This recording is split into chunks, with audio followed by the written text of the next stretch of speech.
દેશમાં આગળ વાત કરીએ તો સુરતમાં અખિલ ભારતીય કોળી સમાજમાં સત્તા અને વર્ચસ્વની લડાઈ હવે ચરમસીમાએ પહોંચી ગઈ છે। સંગઠનના પૂર્વ પ્રમુખ અજીત કોન્ટ્રાક્ટરે કુંવરજી બાવળિયા પર ગંભીર આક્ષેપો કરતા કહ્યું છે કે તેમના કારણે સમાજમાં બે ભાગલા પડ્યા છે। કોન્ટ્રાક્ટરે દાવો કર્યો છે કે અજમેરમાં કાયદેસરની ચૂંટણી પ્રક્રિયા દ્વારા તેમની વરણી થઈ હોવા છતાં પણ બાવળિયાએ સમાંતર સંગઠન ઊભું કરીને સમાજને નુકસાન પહોંચાડ્યું છે। કુંવરજી બાવળિયા કોર્ટમાં કેસ લંબાવીને સત્તા પર ટકી રહેવા માંગતા હોવાના પણ આક્ષેપ કરવામાં આવ્યા છે। અજીત કોન્ટ્રાક્ટરે હવે ખુલ્લેઆમ અપીલ કરી છે કે સમાજની બરબાદી અટકાવવા માટે તમામ જૂથો ભેગા થાય અને નવેસરથી લોકશાહી ઢબે ચૂંટણી યોજવામાં આવે। આ વિવાદ હવે ક્યાં વળાંક પર પહોંચે છે તે હવે જોવાનું રહ્યું।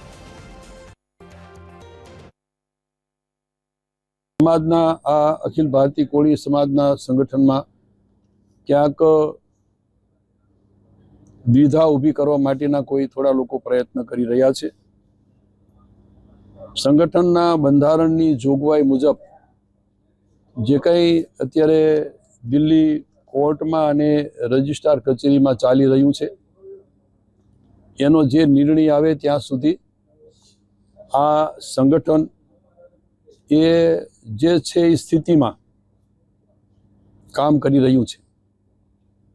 ક્યાંક લોકો આ સંગઠનના નામે નવી નિમણૂકો આપીને આ સમાજને ગુમરાહ કરી રહ્યા છે, એમાં કોઈ તથ્ય નથી। અત્યારે હું અને અમારી આખી ટીમ છે એ બધા કાર્યકારી અધ્યક્ષ તરીકે નવું સિલેક્શન અથવા ઇલેક્શન આ સંગઠનના બંધારણ મુજબ ન થાય ત્યાં સુધી આ જે છે સ્થિતિમાં કામ કરશે। પોતે પ્રમુખ છે એવું કહી રહેલા છે અને એમણે અખિલ ભારતનું જે સંગઠન ચાલે છે એમાં પેરેલલ બીજું એમણે એક સંગઠન ઊભું કર્યું છે અને એ ઊભું કરીને કોળી સમાજના બે ભાગલા પડી ગયા છે અને સંગઠન એકદમ તૂટી રહ્યું છે।